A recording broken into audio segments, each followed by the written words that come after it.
Good morning, ladies and gentlemen. This is Joseph Anselmi. I am the AP Capstone teacher over at Klein Cain High School, and we're here with our second video on research and research methodology. And I'm accompanied by a longtime friend of mine, Dr. Zane Conrad. This is actually the first time I've gotten to call him doctor, like in person. I'm very excited.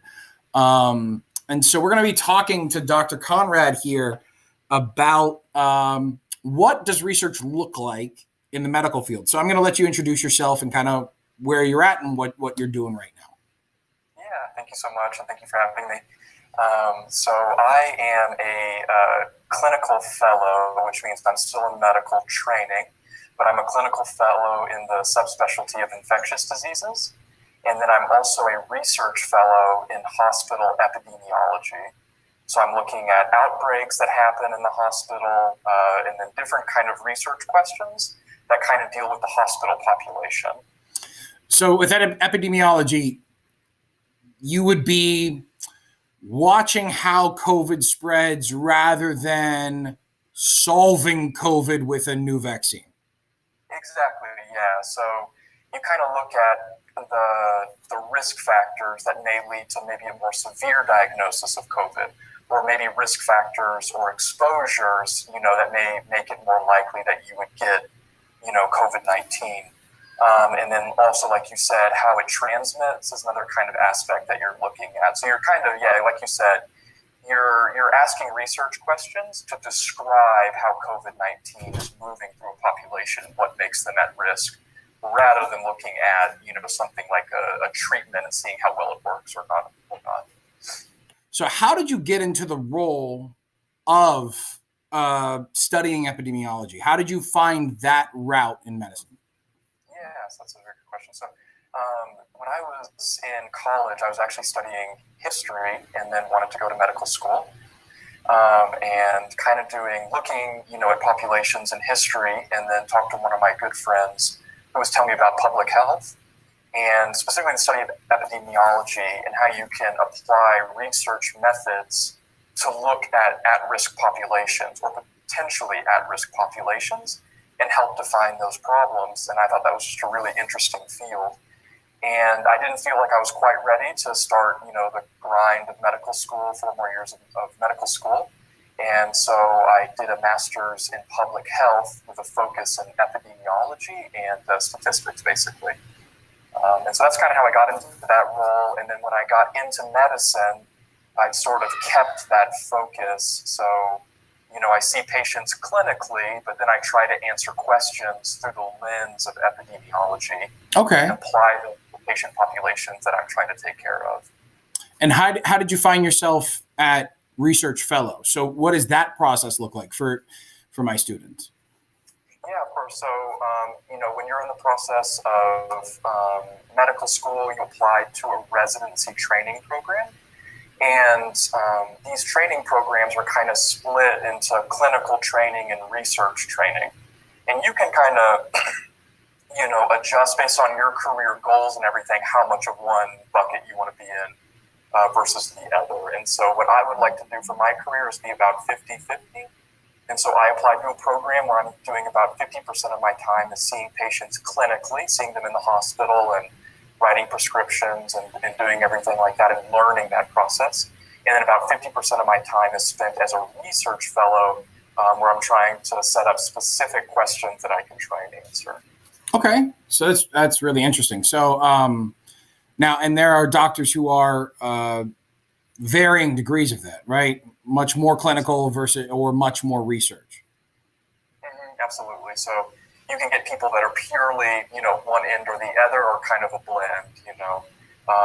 I'd say the vast majority of physicians are, 100% just clinical. They're taking care of patients, but they're referring to the medical literature, to help answer questions. And then you have people on the other end that are almost purely research. Yeah, so that makes sense that y'all are kind of writing journal articles and continuing the ongoing conversation of medicine that clinical doctors are going to be looking for diagnoses or treatments or all that kind of stuff. Exactly, yeah. And so, almost all fields of learning are pretty dynamic, but, medicine moves very quickly. And in the last, since the 1960s onwards, it's been pretty exponential. And navigating kind of that knowledge base is very important, especially for people that are purely clinicians. Yeah. So you and I were talking before we started filming, and so I know that your current research you might not get to go into a lot of detail on, and we can talk about why in a second. But are there any projects you have worked on recently, or that you are currently working on that might be of note here? Yeah. So, like I was saying earlier, my research position is in hospital epidemiology. So I'm kind of looking at the specific hospital for my institution and, outbreaks of disease and different things like that. So one of the questions we kind of, and a lot of these questions sort of come up with just observation. So kind of your daily job, what are you seeing on the medical wards, that's kind of out of the ordinary, for that. And so one of the things that we noticed is that in our lung transplant patients, we were seeing this increase in a specific lung infection, and a very atypical infection, not one that you see normally. And so for any transplant patient, you take out the organ that's been damaged and you replace it with the donated organ. And in this specific case, we were looking at lungs. But for all transplanted patients, we keep them on medicines that keep their immune system, suppressed to a certain degree, so their own body doesn't attack that new tissue that was donated to them. So they always are susceptible to certain infections, but we've been doing transplants for years now, and so we kind of know, depending on which organ it is, we kind of know the specific infections that they're prone to. But we were seeing a very atypical bacteria that comes from the environment, actually. It comes from water sources.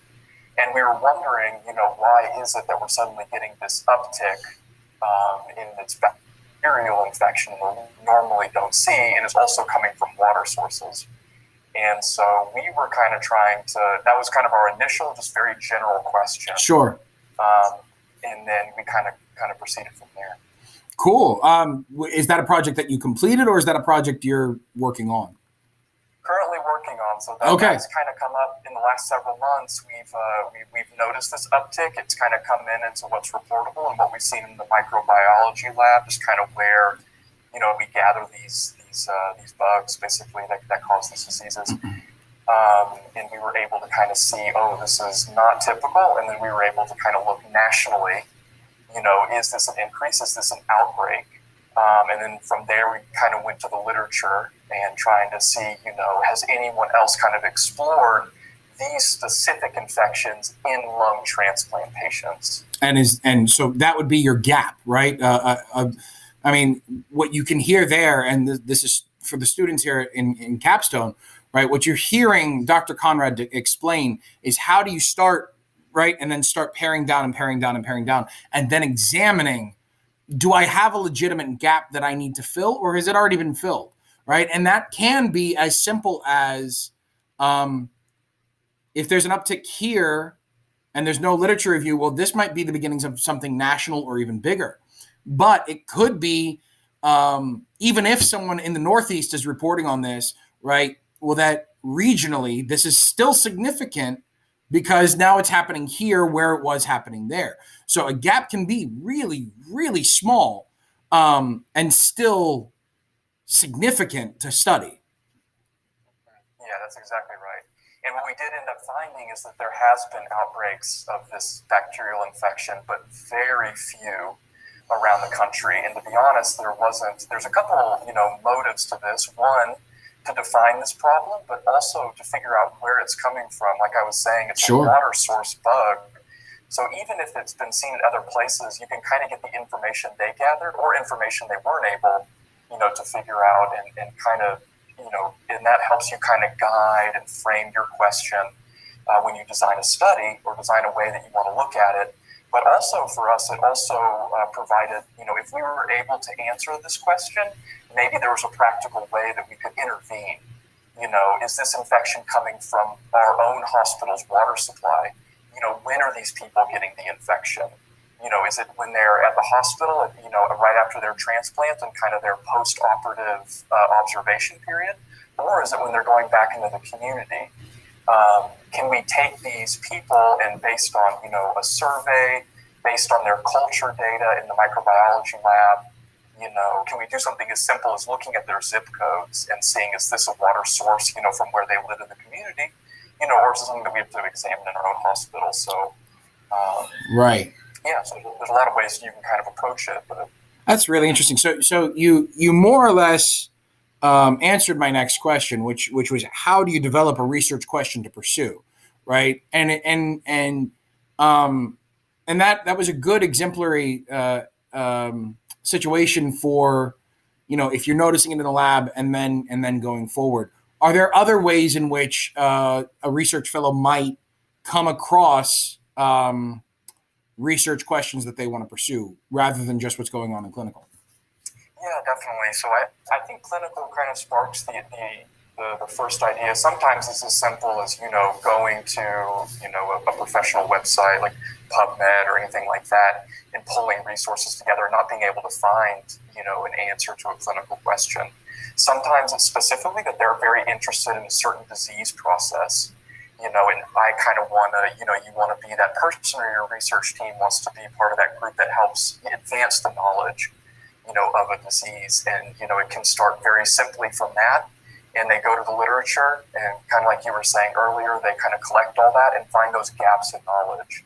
And sometimes you can find multiple gaps in knowledge, but you kind of take the resources that you have and how can you, what can you do, based on your resources and answer one of those gaps maybe. Yeah, no, it's actually perfect that you mentioned that there's multiple gaps. It's one of the things that we teach our students. So my students were actually filming this before the beginning of the school year, but by the time y'all watch it, it will have been further in the school year. One of the very first assignments we do is I give them, and I don't know if we'll get to do it this year because of COVID, but we'll at least describe it. I usually give my students a really simple child's puzzle, like a 24-piece child's puzzle, but I take about 3 or 4 pieces out, right? And the reason, we go back to it over and over and over, right? It's such a good, clear view of what does a gap look like. And the reason we take out multiple pieces is because of your exact point.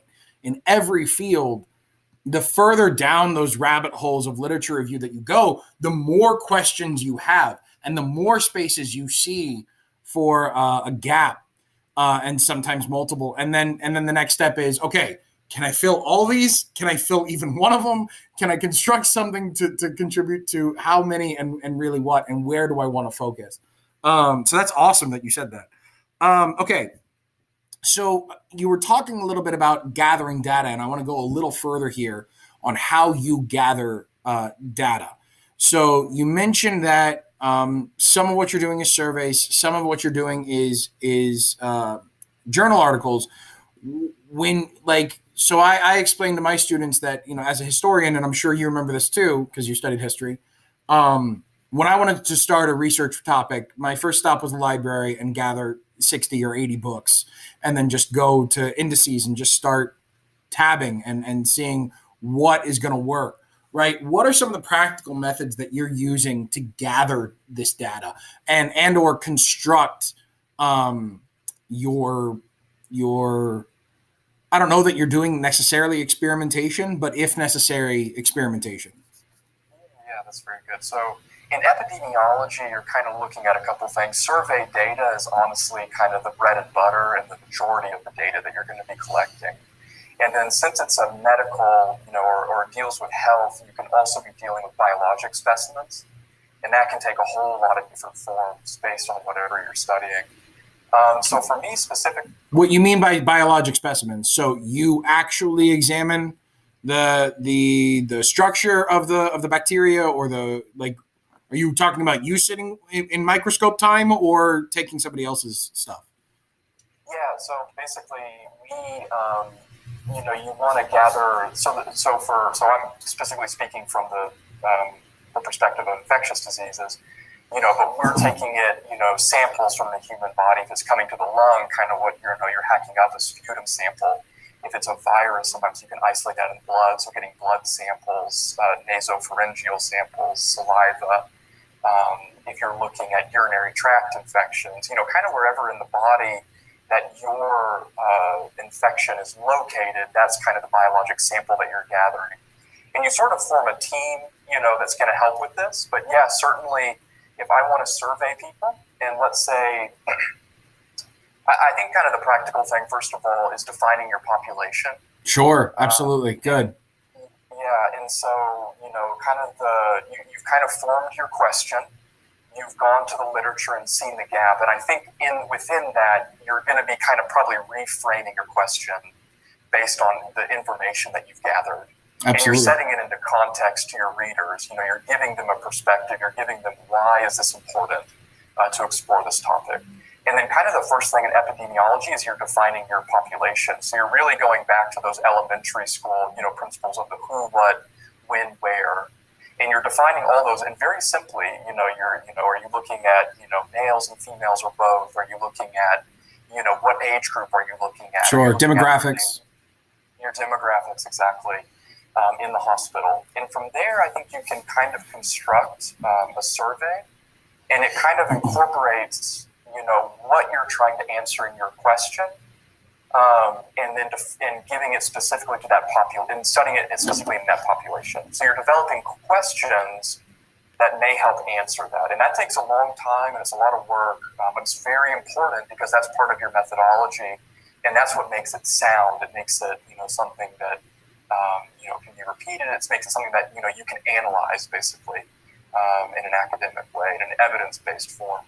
And then the other side of that is biologic samples, like we were saying. So if you're looking at a specific infection, you can survey these people, collect information on them, and then you can do the biologic sample and see which ones are positive for whatever disease, or illness that you're studying. Yeah, that's super interesting. As a side note, because I'm sheer interested. So when a doctor is taking a sample from you and sending it to the lab, you are sometimes the lab that's looking at it, right? Yeah. So we're sending it to guys like you who are men and women like you who are examining it, right? And you're looking at that biologic sample for what exactly? I mean, you're looking to see, so someone who has that infection, right? The infection of the lungs that you're looking for. Is it just a binary? It's either the presence or the non-presence of that infection, but you already knew that infection was there. So what other benefit do you get from that?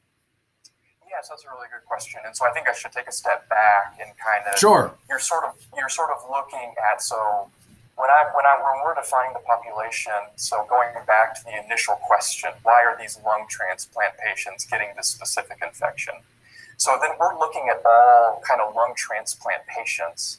Okay. So basically what we do is we're surveying all these people that have had a lung transplant, and kind of that's our population that we're looking at. That's their exposure, is basically getting, a surgical procedure, and we're looking at that specific one. Right. And then we're collecting biologic data from them.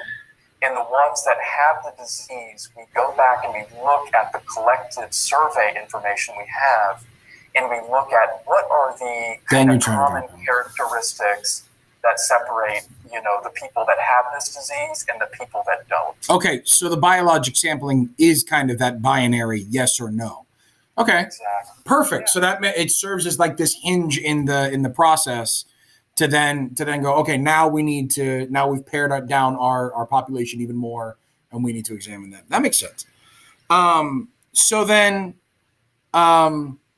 speak a little bit on how do you draw conclusions from this data that you've gathered? Yeah, that's really good. So I think drawing conclusions, you want to try and answer your question. You want to keep the research that you're doing needs to always kind of go back to that initial question. And you want to kind of look at, you want to provide kind of an answer based on the evidence as best you can. But a lot of times, there's limitations to how you collected your information. And so it's very important, both for you doing research and then also for the people that are trying to gain knowledge from this, is to identify those limitations and also identify the strengths in how you set up your study or how you set up your methods. And that way they can kind of interpret, that data a little bit better. But drawing conclusions really comes from the evidence that you've gathered. And, there's a whole lot of different ways that you can do that blinding, the researcher and the patient, or your subjects that you're looking at, to where they don't know which group they fall into, that they're being looked at, and the researcher doesn't know either, can kind of be ways that you can kind of limit bias. And that kind of gets into a whole different, kind of conversation. All important, though. That's awesome. Yeah. And, but yeah, no, I think drawing conclusions is important, but you're answering that specific question, but you're also taking a realistic look and an analytical look about your strengths and limitations, on maybe those answers that you've gathered. And a lot of times, you can come up with that there was no statistically significant, there was no strong evidence to support a difference between the two groups you're looking at. So you may have the one group, that you thought, oh, these people that lived in this certain area, I think that might be why they're getting this certain infection. But you may collect all that data and find there's no difference between the two groups. And that's very important too, because then a lot of your conclusions are actually hypothesis generating for either, you yourself to take another step, like maybe I can look at the question in a different way, or your colleagues in your field, can take that and generate their own hypotheses to study. It's so awesome. In interviewing my brother and interviewing in my answers and in yours, all three of us have said the same thing. Negative to a hypothesis is still valuable information.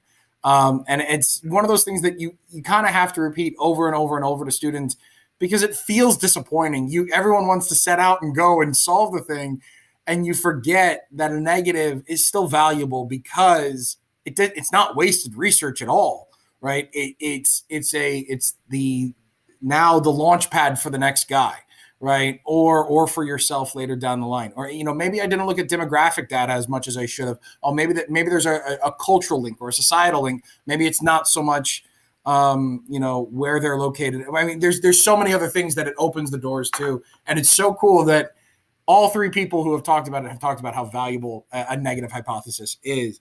There's another point I want to make here, and that's on your use of the term limitations. And on your AP exam, it's not an exam, on your paper that you're gonna construct, they're really in your conclusion section. Every one of you needs a limitations section. That is part of what will differentiate a barely passing paper to a 5, right? Is how well are you exhibiting limitations? And Dr. Conrad can tell you it's not, I didn't have enough time for the study, right? That's never going to be the limitation, right? The limitation needs to be something a little more substantial than if I had 3 more months, I could do it. Like, every researcher wants 3 more months. I don't know a researcher who doesn't want 3 more months or 6 more months with their question, right? And more time in the lab or in the library or in the archives or wherever it is that we're getting data. I don't know. It's a single one that doesn't want more time. So that's not going to be acceptable. But there are other limitations in terms of the way the samples were gathered or the population size that was accessible, right? And all of those. And it's so important to get that specific, right? So it's awesome that you mentioned that. So last question for us today. What do you think students should know about your style of research, about medical research? What is it that you think, either a misconception that you think that needs to clear up, or something that you just wish the general population understood a little bit better? That's a good question. I think, a lot of it is the time to come to real, evidence-based conclusions about things. I think a lot of people really want, you set up a study and look at it, and you kind of hope you have all those answers. But kind of like we discussed about, every study is limited, and some of those things are in your control, and some of them are out of your control. And so it's important to remember that it's gathering knowledge in a stepwise manner. That's done with a method, and it's done with how do I put this? I guess just like in the best way you can kind of gather evidence. But through that, it takes time. It takes time to really gather conclusions. And it's important in the medical field because you want to be able to, like vaccine development could be, something. And so you want to be able to test that, on a lot of different people because I think as you look around in your classroom and see, all different kinds of people. Everyone's biology has subtle differences. You want to be able to test that over, a pretty good population, so that when you're releasing something to treat another human being, it's been well tested, well validated. It's also multidisciplinary. It's good to know that, it's not just doctors that are doing this research, statisticians, people that are in the lab, that have, or more kind of pure scientists, biologists, chemists. It's a multidisciplinary approach. And then I also think, kind of going back, when Mr. Anselmo was talking earlier, about developing these kind of things, kind of pick something that you're passionate about or that you're interested in. And that'll kind of keep the engine going, throughout the research process because it's challenging and it's not easy to be honest, to try and, push knowledge. But it's important. It's very important. And you kind of get to a certain part in your education where you've sort of reached, certain limits. You kind of know that, if you want to learn a subject, you know where to go to learn those things. So to be able to contribute back to your community in knowledge is just an awesome thing. But yeah, I think kind of one of the misconceptions is just the timing of things. That you want to kind of gather evidence, and build it with your colleagues, and you kind of come to a consensus, conclusion about things in the medical field. Yeah, no, that's an awesome answer. I mean, and it's so fantastic the way you said it. That this whole thing, and I said it in my last video. It's baby steps, and you have to be satisfied, right? Because I know students get frustrated when their research question is, I need to research 30 people from a Northwest Houston area about this specific thing. And they're going, does this even matter? Yeah, it does. Because the regionality of what's going on in our little portion of the world does matter, right? And so I think a lot of students, and I'm sure I'll say it again, right, is that they want to do the big stuff, right? But to do the big stuff, you need a lot of little steps. And so you're reiterating what we've been saying. So thank you so much, Dr. Conrad. I mean, I can't thank you enough for your time and your answers. And man, you've really gained a lot of insight. My kids are literally banging down the door, so I'm gonna stop recording now. But thank you so much, and have a good day, guys. Thank you. Good luck, students.